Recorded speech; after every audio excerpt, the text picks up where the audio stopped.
оқушылар, математика сабағы. Бүгінгі сабақтың тақырыбы өнімділік. 63-ші сабақ. Бірінші тапсырмаға қарайық. Сұраққа жауап бер. Анасы мен қызы мәнті түйіп жатыр.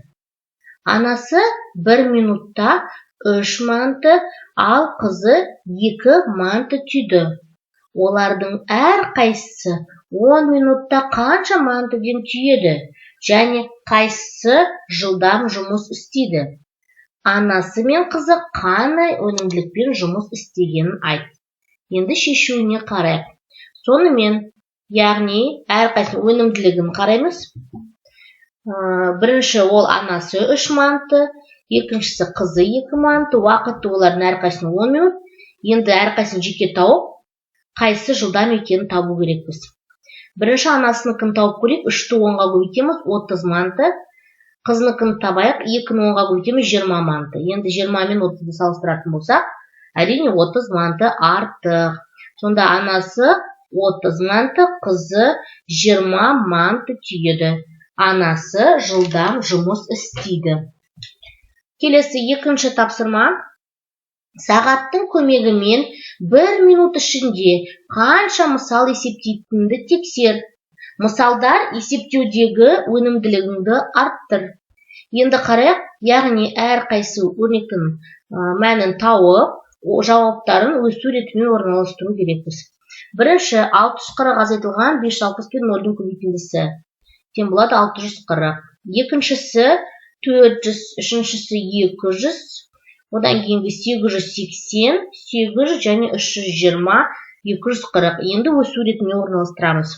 200, 240, 320, 400, 640, 800, 880. Мұнда формула. Яғни бізде қандай сөз шықты?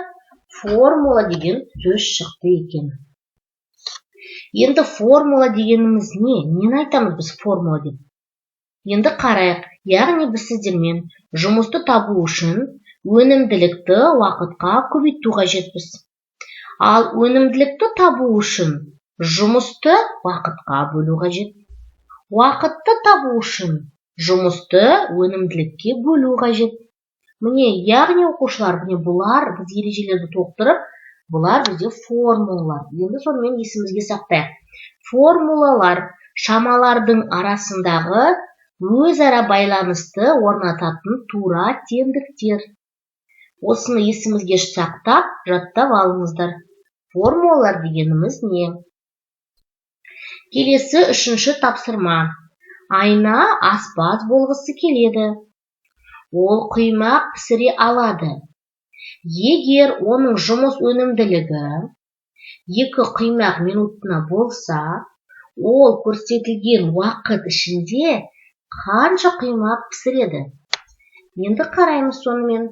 Біріншісінде ол, егер 2 минут болатын болса, онда 4 құймақ пісіреді. 4 минут уақыт болса, ол 8 құймақ пісіреді. 6 минутта 12 құймақ. 7 минутта 14 құймақ, 9 минутта 18 құймақ. Сонда яғни уақытты не істейміз біз сіздермен? Көбейтеміз, яғни белгілі уақытты 2-ге көбейтеміз. Себебі ол 1 минутта бізде 2 құймақ пісіреді екен. Келесі 4-ші тапсырма, есептің шешуін жаз. Енді бізде тәжірибелі шебер, оның яғни жұмыс өнімділігі берілген, жұмысы және уақытын біріншісінде белгісіз. Енді тауып көрейік. Яғни тәжірибелі шебердің уақытын табу үшін жұмысты өнімділікке бөлеміз. 84 бөлшекті 14 бөлшек сағатына бөлеміз. Тең болады 6 сағат. Сонда тәжірибелі шебер 6 сағат жұмыс істейді. Енді жас жұмысшыны қарайық. Яғни жас жұмысшының өнімділігі 10 бөлшек сағат, уақыты 4 сағат. Жұмысын табу керек. Жұмысты табу үшін өнімділікті уақытқа көбейтеміз. Яғни 10-ды 4-ке көбейтеміз, 40 бөлшек болады. Шебердің шәкіртін көрейік. Оның өнімділігі белгісіз, уақыты 2 сағат, жұмысы 14. Яғни жұмысты уақытқа бөлеміз. Сонда бізде өнімділігі шығады. 14-ті 2-ке бөлеміз, тең болады 7 бөлшек. Сонда шебердің шәкірті 7 бөлшек сағатына істейді екен. Келесі 5-ші тапсырма, жаңағы 4-ші есептегі кестенің әр жолы бойынша кері есеп құрастыр және шығар. Енді біреуін көрейік сіздермен. Біріншісінде, яғни өнімділігі 14 бөлшек сағат, уақыты 6 сағат, яғни жұмысын табу керекпіз. Ол үшін 14-ті 6-ға көтеміз, тем болады 84 бөлшек. Жауабы шебер 84 бөлшек жасады. Екіншісіне қарайық. Яғни ол бізде екінші шебердікі. Көрейік. Жұмысшының өнімділігін, жұмысы 40 бөлшек, уақыты 4 сағат. Өнімділігін табу керек, ол үшін 40-ты 4-ке бөлеміз. Тем болады 10 бөлшек сағатына. Жауабы жұмысшының өнімділігі 10 бөлшек сағатына екен. 6-шы тапсырмаға қарайық. Ғалымдар адам қабылдайтын тағамдардың тәулікті калориясының мөлшері 2400-ді құрайды деп санайды. Егер тәуліктің мөлшердің 4-тен 1 бөлігін таңғы ас, ал 5-тен 1 бөлігін кешкі ас құрайтындығы белгілі болса, онда адамдар таңғы ас, түскі ас және кешкі асқа қанша калория қабылдауы қажет?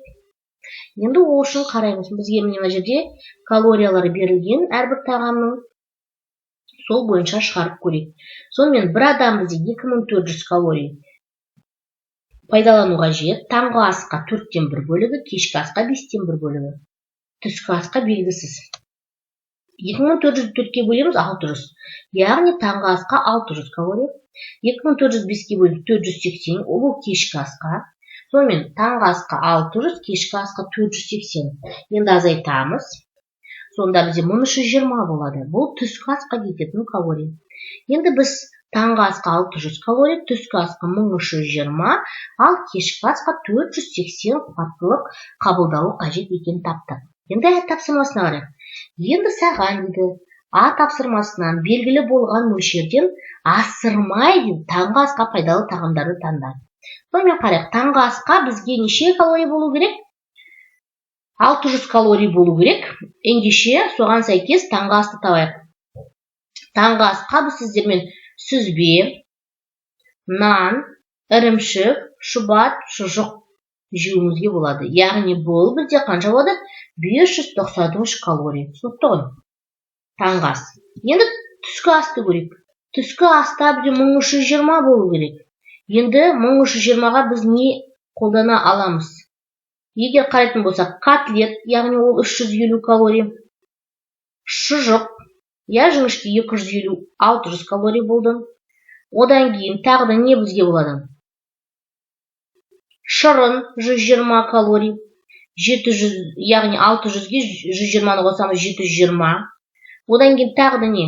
Сары май калориясы оның 250 деп. 250-ді қосамыз. Неше болады? 970 болады. Және тағы да бізге сіздермен тағы да не жеуге болады? Шұжық жеуге болады. Егер қарасаңыздар, және ірімшік те қосуға болады. Сонда біз сіздермен түскі асқа 1320-дан асырмайтын түскі ас мөлшерін дайындай алады екенбіз. Келесі 7-ші тапсырма. Шешуі бойынша есеп құрастыр, дәптерге кесте сызып, оны толтыр дейді. Бізге енді тәтті нан берілген, шырын берілген, қарайық. Сонымен тәтті нан бізде 160 теңге бағасы, саны 25. Енді табу үшін 25-ті не істейміз? 160-ға көбейтеміз. Сонда тәтті нанға бізде неше теңге төленді? 4000 теңге төленді. Енді шырындыққа сонда қараңыздар. 5200-ден 4000-ді азайтамыз, 1200 теңге. Сонда шырын бізде барлығы 1200 теңге тұрады. Бірақ оның саны бізде қанша екен? 10. 1200-ді 10-ға бөлеміз, сонда оның бағасы 120 теңге екен. Енді қарайтынымызда, сонымен арманда 5200 теңге болды. Ол дүкеннен 160 теңгеден 25 тәтті нан және 1200 теңгеге 10 шырын алды. Бір қорап шырын қанша теңге тұрады?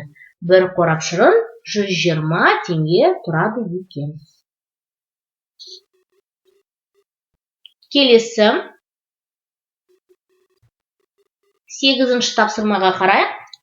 Әлия қызанақ қосып жұмыртқа қуырды. Бір адамға әзірлеу үшін 2 жұмыртқа, 1 шымшым тұз, 2-ден 1 кесе сүт және 2 кішігірім қызанақ пайдаланды. 3 адамға, 4 адамға жұмыртқа әзірлеу үшін оған қанша азық түлік қажет? Енді көрейік, сонымен бір адамға қанша кететінін жазып қойдық. Енді 3 адамдыкін есептейміз. Сонда 3 адамға 6 дана жұмыртқа, 3 шымшым тұз, 2-ден 1-ді 3-ке көтеміз, 2-ден 3 кесе, яғни 1,5 кесе бізде сүт кетеді. Қызанақ 6 дана кетеді. Енді 4 адамдыға есептейміз. Жұмыртқа 8 дана, тұз 4 шымшым, сүт 2 кесе кетеді, және қызанақ бізде 8 дана кетеді екен. 9-шы тапсырма, ойлан және жауап бер. Алия, Арман және Серік математикадан бақылау жұмысына қандай баға қойғанын сұрағанда педагог өздерін тауып көріңдер. Сендердің сыныптарыңда екілік жоқ. Ал сендердің үшеуінің бағаларың әртүрлі. Бірақ Алиянікі 3 емес. Армандікі 3-те 5-те емес деді. Әр оқушы қандай баға алды? Енді Арманнан бастайық. Арман бізде 3-те 5-те емес болғаннан кейін, ол бізде 4-тенші баға алды. Әлия бізде 3 емес. Бірақ ол 4-те алған жоқ, себебі Арман 4-те алып отыр. Ендеше Әлия бізде 5 алып отыр. Сонда Серік бізде 3 деген баға алды екен. Соңғы тапсырма үй жұмысы. Цехта карамель өндіретін 2 ақпалы механикаландырылған желі бар. Әр желінің өнімділігі айына 200 тонна. Цех бір жылда қанша тонна карамель өндіреді? Енді қарайық, сонымен бірінші айына 200 тонна. Егер қарайтын болсақ, сонымен жылына қанша екенін табу керекпіз. 2 ақпалы, екеу деп тұр, көрдіңіздер ғой, яғни біріншісі де екіншісі де. Сонымен 200-200-ге қосам 400, яғни бір айда 2 желі бізде 400 тонна шығарады екен. Көрдіңіздер ғой, карамель. Енді 400 бұл айына. Бізде бір жылда қанша? 12 ай бар. Ендеше 400 тоннаны көбейтеміз 12 айға. Тем болады 4800. Сонда цех бір жылда 4800 тонна карамель өндіреді. Осымен оқушылар, біздің сабағымыз аяқталды. Сау болыңыздар.